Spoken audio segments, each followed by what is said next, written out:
Good morning, beautiful people. Welcome to yet another episode of the Younib Breakfast Show with me, Peninah, Wachera. I hope you guys have woken up well and are excited to face your day. For me, I'm really, really excited, and I hope that I'm actually anticipating for a good show ahead. Yeah, as it is the norm here at the Younib Breakfast Show, let's go straight to the morning bite of the day.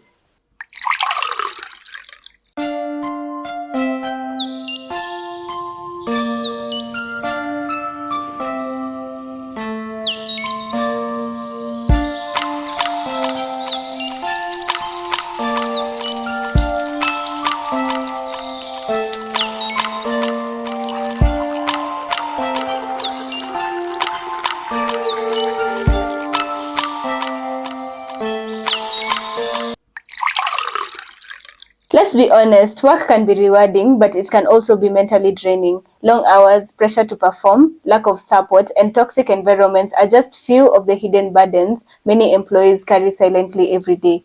Today, we're putting the spotlight on mental health in workplaces, what it looks like, why it matters, and most importantly, what we can do about it. We'll hear from our experts and explore the unspoken challenges that too many people face behind office doors. Whether you're an employee, a leader, or a business owner, this episode is for you because mental health is not a luxury, it's a necessity for any healthy, thriving workplace. Stay with us as we break the silence and open up real conversations on mental wellness at work. Remember, this show is proudly brought to you by Miss Ashan and Younib organization, and we're trying to reach out to the community to teach you on matters mental health. So if you need any psychological help, you can always call the number 0700 352 250 and our therapist will be able to help you out here. Remember, you can also interact with us or even suggest topics that you want to hear at Younib Breakfast Show through the number 0719 144 144. Also through our social media platform, Younib_TV on Instagram, Younib Media TV on Facebook, and there's a number on your screen again that you can call or WhatsApp or text. That's 0719 144 144. Yeah, and today our conversation is all about workplace and mental health. Yeah, as I started, there's a lot to be said when it comes to mental health at workplace, and our very own therapists are here to actually help us be able to debunk this conversation. Yeah, good morning. Good morning. How are you guys feeling this morning? I'm feeling good. I'm feeling ready to have this conversation. Okay. Yeah. I'm really happy to be here today. And especially since we are at work and talking about the workplace, Yeah. I feel like this is going to be an interesting topic. Yeah, and I'm looking forward to actually learn more when it comes to work and mental health. Yeah. So kindly, please look at the camera and introduce yourself. Tuanze kwako. Right. Good morning, viewers. My name is Beulah Njagi, as you know by now, maybe most of you do. I am a psychologist, an associate with Psychosocial Support Center, that's PSC for short, where we just create an open space for you to come with, whatever you have, however you are, and we're able to grow in self-awareness together. And it's just been so exciting to work together with Younib organization in bringing this to you and so much more. Yeah. Okay, I'm also excited to have this conversation, and thank you for the good work you guys are doing. Thank you. So my name is Mutembei Muthami, and I'm also an associate with Psychosocial Support Center in partnership with Younib TV to bring these shows, the community sensitization programs, psychoeducation sessions, just to basically create an open space for us to come bring our alert to the table so that we can pick on the alert and figure out how we are going to deal with all this. So yeah, I'm really excited for the topic of the day. Okay, karibuni sana, and as usual, please feel at home. Yeah. Okay, so today we are talking about workplace and mental health. So to start us off, Beulah, what does mental health in workplace really mean to you? Mental health at the workplace, I think mental health in general talks about, our mental, emotional well-being, spiritual even. It encompasses, all aspects of wellness. And so at the workplace just means, is that an environment that is actually helping you to remain healthy, helping you to remain stable in terms of your mind? Is it a place that's challenging you positively to grow? Or is it a place that is actually beginning to cause, the challenges that you might feel like, I need a therapist? And when we check on it, we find that the root cause is actually what's happening at the workplace. Yeah. Okay, so we have gotten to understand what workplace and mental health really mean, yeah. And Mutembei, I'd like to know, what does poor mental health at a workplace really do to somebody when we talk about productivity at work also? Right. This is very sensitive because generally in life, if you're not okay, if your mental health is failing, you'll find that you're not able to show up for your people, you're not able to show up for yourself in ways that you'd want to. So now you can imagine hiyo ni manyumbani na wao ni watu wenu, si ndio? Yeah. So in the event that your mental health is failing at the workplace, you'll find that your productivity is going to be very low. Team cohesion is going to be a subject that was never taught. You'll find that you wake up in the morning and you're just frustrated. You're just like, hiyo kazi tena. So over time, you'll find that your productivity levels are going to dip. The quality of your work output is also going to dip. The relationships at the workplace, they're also going to suffer because you're not showing up as your authentic self, because maybe you just have to put up a face or put up a facade that to just get through the day. So at the end of the day, if my mental health is struggling and my colleagues are struggling, you'll find that it's not going to be a conducive environment. That's how you end up with toxic work environment, because everybody is in their own emotional health space. Yeah. Okay, it's very important for us to actually understand the importance of mental health. I know it's something foreign when it comes to our African ways, yeah. Having good mental health in our workplace, and many workplaces don't actually have even the opportunity to have therapists, to have psychologists, to have counselors who can be able to help them out when it comes to matters mental health. So it's important actually, and that is why when I started, this is a show for everyone, for the employers, for the employees, for the business person, the business owner. This show is for you so that we can be able to show you the importance of mental health and why it is a necessity for everyone to actually have this at their workplace. Yeah. So the question of the day today will be, or is, have you ever felt mentally drained at work but was afraid or were afraid to speak up about it? What stopped you? Please let us know through our social media platform, Younib_TV on Instagram, Younib Media TV on Facebook, and there's a number on your screen. You can SMS or WhatsApp 0719 144 144. For now, let's take this short break and we'll be back with more.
Welcome back. This is the Younib Breakfast Show with me, Peninah Wachera, and my psychologist here, and we are here to talk about work and mental health. And I asked a question before the break, and I'd like to sample your answers. The question was, have you ever felt mentally drained at work but were afraid to speak up about it? What stopped you? So the first viewer says, yes, I was mentally exhausted, but I didn't say anything because I didn't want to be labeled as lazy or incapable. It felt like asking for help would make me look weak. Okay, someone else says, I wanted to speak up, but my boss is the type who believes personal problems should stay outside the workplace. I didn't think they'd understand or care. Someone else says, absolutely. I was working under a toxic manager who didn't tolerate excuses. Speaking up felt like risking my job. I'll sample someone else's feedback. I considered it, but I wasn't even sure how to bring it up. We don't have an HR department or any mental health support at work. Someone else says, I felt drained during my internship, but I stayed quiet because I didn't want to ruin my chances of getting hired permanently. And I'll sample the last one. Yes, I've definitely felt mentally drained at work before, but I was afraid to speak up. What stopped me was the fear of being judged or seen as weak. In my workplace, there's this unspoken rule that you're supposed to tough it out and keep going on no matter what. I also didn't trust that my manager would take it seriously or offer any support. Instead, I just kept pushing through, which only made things worse in the long run. Thank you so much for your feedback. And as you can see, there's a lot happening, guys, when it comes to workplace and mental health. So, you guys, I'd like you to comment something on the feedback we've just gotten. Yeah, I think our viewers have really helped us to see some of the reasons that come into play when we are afraid to, stand up or speak up when we are not doing okay at work. And we can break them down into a few levels. So there's reasons that are coming from inside where someone is already judging themselves for it. They're feeling like they'll be thought of as lazy or weak. And sometimes, to be honest, it's a lot of people-pleasing tendencies that keep us in, unhealthy workspaces. And then number two, we're also seeing it at the managerial level, whereby some have, bosses or managers that are refusing to be human, if I can say so, and refusing to treat other humans as human, which means making room for weaknesses. Like we always say, life is, ups, it's full of ups and downs. Yeah. And it's important to take both the ups and the downs in strides. And it's important to make room for that at the workplace, so that if people feel like they're supported on their downs, then for sure when they're on their ups, they will give you 100. But some managers or bosses do not realize that the moment you take care of your employees, they take care of your business for you. Yeah.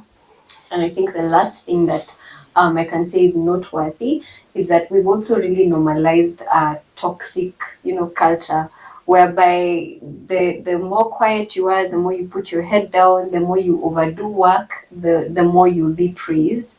And the people who try and, advocate for their rights, or they're not okay or they're not as hardcore, are the people who are given as examples of what to not be at the work. So I think it's also quite a problem, and it's a good thing we're here to talk about it. Okay, Mutembei, any feedback? Maybe something that came up to me. Well, first things, I'd like to thank our viewers for their feedback. I'm looking at a situation where, as a society, we've really normalized capitalism. And what this means is that we are always looking at the money as opposed to how you're making the money. So you'll end up that utakuwa in a toxic work environment simply because you're sticking there because it pays your bills, but you forget that you're not a machine. You're not programmed or you're not hardwired to toughen it up simply because you might get a couple of dollars at the end of the day. So part of the conflict that is arising with, especially with workplace and the mental health, is to balance. I need the work so that I'm able to survive, but this workspace, is it also putting me in survival mode to the point where now I'm just like a cog in the system that keeps turning? Yeah. So maybe we might debunk that moving forward in the conversation. Okay, and it's good again to, I just want to commend you, our viewers, for the good feedback you're giving us, yeah.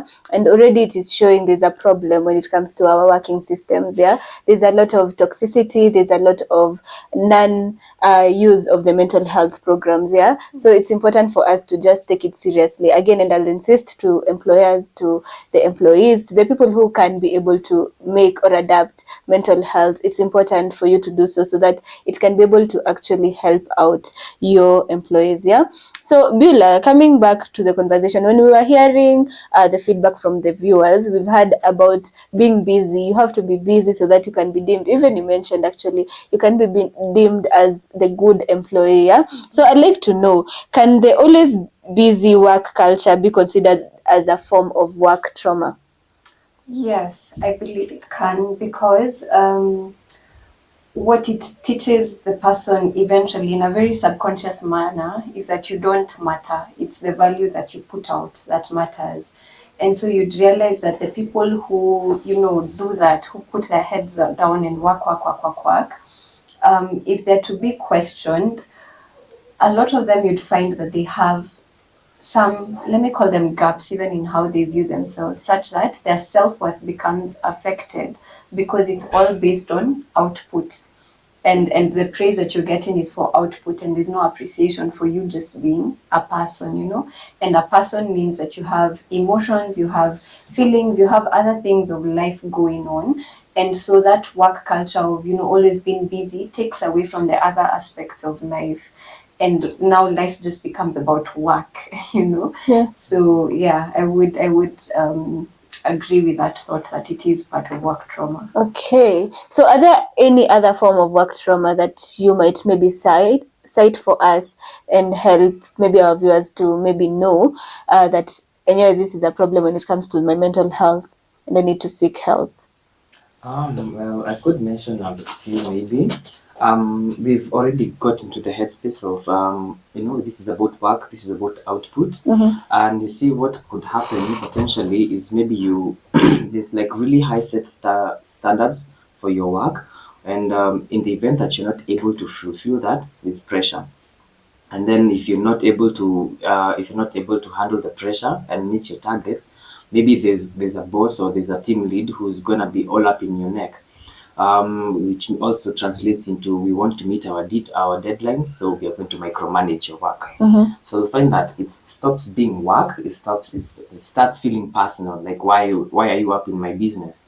Why are you micromanaging everything that I do? And you see, eventually over time, you'll find you're getting so drained because you feel like you're getting psychologically abused, you're getting emotionally abused, because at any given point you have to answer to somebody. You don't have that wiggle room for you to be like, okay, sawa basi, I get that niliandika kwa CV that I can work under pressure, lakini this is not that kind of pressure that I was signing up for. Yeah. So at the end of the day, at the end of like the month, you'll find that you don't just feel tired and beat, you also feel abused in a way that you would tell as somebody like a child that I need you to do a task that they are not capable of doing. Mm-hmm. So the burnout is going to get real, and it's going to start trickling into other aspects of your life, and the system is going to come collapsing.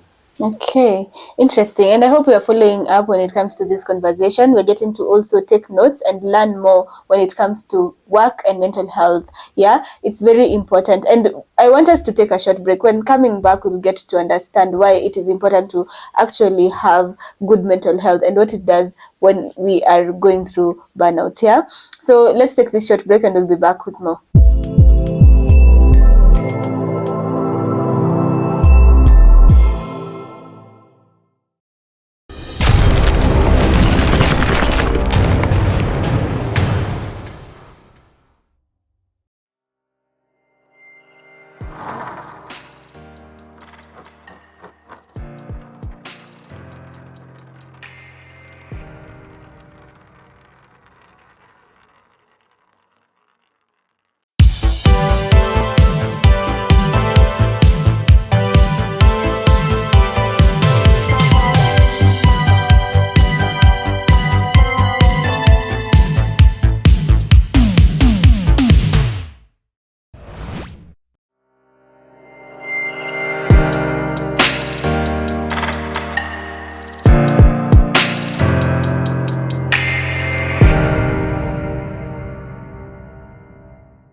Welcome back. This is still the Younib Breakfast Show with me, Peninah Wachera, and I hope you guys are getting to understand more about work and mental health. Yeah. So, Beulah, kindly tell us, how can we differentiate between normal job stress and burnout, mental burnout?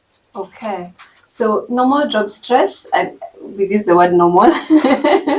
Let's just about use it again. So normal job stress, I'd say refers to the situations at work that of course bring about a bit of pressure. Every work environment has those seasons where, you know, there's a rush for, let's say, reports, or there's a rush for sales, or there's a rush. So it's like a common stress about a certain project, I would say, that everyone is experiencing. If you talk to anyone in the office or anyone in that workspace, they'll be feeling that pressure because it's goal oriented, if I can say. But burnout now is more than that. Burnout now refers to the ability where to the space where you have been so stressed to a point where it's actually now beginning to affect your functioning. So with burnout, with job stress, you may notice that people will complain, that guys will be saying that they're fatigued, but there's also, you can see them actually trying to reach those goals so that the stress reduces. With burnout, you'd notice that this person is now becoming less motivated. If they used to be the ones to fika work at 7:30, all of a sudden it's 7:45, kidogo it's 8:15, kidogo. So the punctuality may also go down. Or you'd notice a change in behavior, such that people would start to ask, are you actually okay? They may look like they're not sleeping well. They may look tired all the time. They may look like they're spaced out or zoned out. So concentration and motivation also get affected. So burnout is much deeper because it's like the system trying to say, if you don't give me a break now, I will break down for real. But the job stress is typically referring to a goal that we're working towards, so that when that's achieved, things can now come back to the normal working pace. And then, yeah, it just proceeds as usual. Okay. So when one has a burnout, a mental burnout, it's best for them to seek actually help. Yeah. Even before you get to that point, yes. Okay. I hope you're following up, yeah? So we can't have a conversation about work and mental health and not speak about the employers, you know? They're the ones who can be able to actually start having mental health days, for example, for the workers, bring psychologists or therapists or counselors to help out with the people, yeah? So, Mutembei, my question is, what role should employers really play in safeguarding employees' mental health, either legally or ethically? Okay, right. Well, some of the measures that our employers can put in place are some of what you have already mentioned. Legally, we are looking at a situation where kama unajua job description yako ilikuwa inafaa kuwa hivi, wacha ikuwe hivyo. Because sometimes you find that we get into very flexible working spaces where nobody really knows what they do at the company. Leo unafanya hii, kesho uko hapa hivyo, and all that. So what that does is that it doesn't give you a stable job description, doesn't give you a stable routine, because you never really know what to expect. So that means that some days are going to be harder, some days are going to be easy, some days you're clocking and you might not even do a lot. That as uncertainty also adds into you feeling like you're not fulfilled at the workplace. So the first place I feel like employers should begin is to set very clear and precise job description, so that you know what is expected of you, and at what time, and what the process that is supposed to go around that. At the end of the day, our bosses are also human, so ethically, kama masaa ya kazi yameisha, usipige simu jamini ukisema ati ule client alisema nini. So ethically, let's respect time frames. If the agreement was you work from 8 to 5 or 9 to 4 or whichever agreement it was, ethically respecting the time frame, and you respecting the employees' personal time and their right to personal freedom is a good place to start, so that it's not always about work. So that hata boss wako akikupigia simu uko like this is new, what is happening, as opposed to hii ni kazi tena nataka kuniongezea. Yeah. So basically at the heart of it all is to put yourself in the other person's shoes. If I were the employee, what would I want my employer to show up as? would I want to be the one person mwenye nashinda nikipigiwa simu, kazi uko wapi, nini, kazi imestall nini, that hauna break. In the event that maybe I feel like my employees nimeanza kunotice that hapa kuna a bit of hapa kuna a bit of diminished energy at the workplace. Just ethically it's okay for the employers to give their employees time off. Ile tunaangalia mtu namwambia wewe kesho usiingie, enda ulale, enda upige nduru yako, enda ufanye chenye unataka kufanya. Also, showing up for your employees in the way that they are happy to be at the workplace really is going to affect their mental health for the better. Okay, so in every workplace we have an individual, we have the employer, and also we have the co-workers, yeah? So I'd like to know, Beulah, how can a co-worker really try to help another co-worker when it comes, if they see, okay, there's a problem with this person mentally, yeah? And they want to help without even actually getting into their personal boundaries. I think a good place to start is advocating, which is something we can all do in whatever capacity we have. So you can begin by escalating it to, whatever the hierarchy looks like. If it's a space that has a HR, and legally it should have a HR, you can begin by going there and speaking up on behalf of this colleague that you're noticing they're not okay, finding out, what's the process after that. You could also, give them certain referrals. If you don't want to get too personal, you can, do some research, give them some numbers of therapists. We're not shouting hours, but they are, connect them to spaces that they can go and get the help that they look like they need. If it is a matter of, because sometimes this happens when you notice one person in the office ni kama nienda ameshikilia, all the dockets, and it's like there are no clear systems, as Mutembei was saying, there are no clear defined job descriptions. Everyone does everything, and so with that you notice one person will end up doing everything. Then again, speaking up, it's okay as employees to sit together and see if the organization is not organized, how can you contribute to it having a bit of structure so that there's fairness in work distribution and in the deliverables that are needed. So I think I would really say advocacy.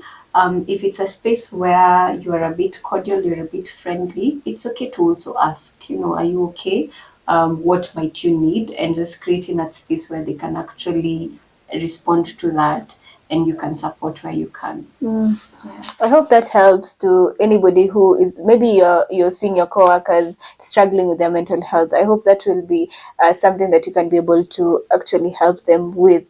And if you see you are not capable, as here, we offer free counseling or free therapy for them. So you can always just tell them to call the number 0700-352-250, and our own psychologist, mnaona hapa, you've always seen their faces here, will be able to help you out when it comes to your mental health. Yeah, so thank you so much for coming. Thank you for helping us actually learn more about work and mental health, and I hope that we have been able to echo something to the employers, to the founders, to the leaders out there, to make sure that mental health, because as I started, mental health is not something that we should take lightly. It's just the same way that somebody can just be physically sick. It should be taken with the same seriousness, when it comes to your mental mental well-being. Thank you.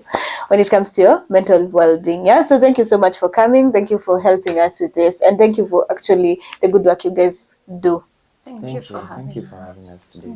Yes, and for everyone who has made this show a success, thank you so much. Thank you so much, Elias Mushina, for being our cameraman and also our director. Asante sana for the good work you're doing. And to you, our viewers, thank you for sending your feedback. Thank you for always sharing these conversations and for always ensuring that you tune in to the Uni Breakfast Show every Tuesday and Wednesday. And nowadays, we do it from Tuesday to Friday. So thank you so much for always tuning in. Until next time, do have yourself a beautiful day ahead. Goodbye.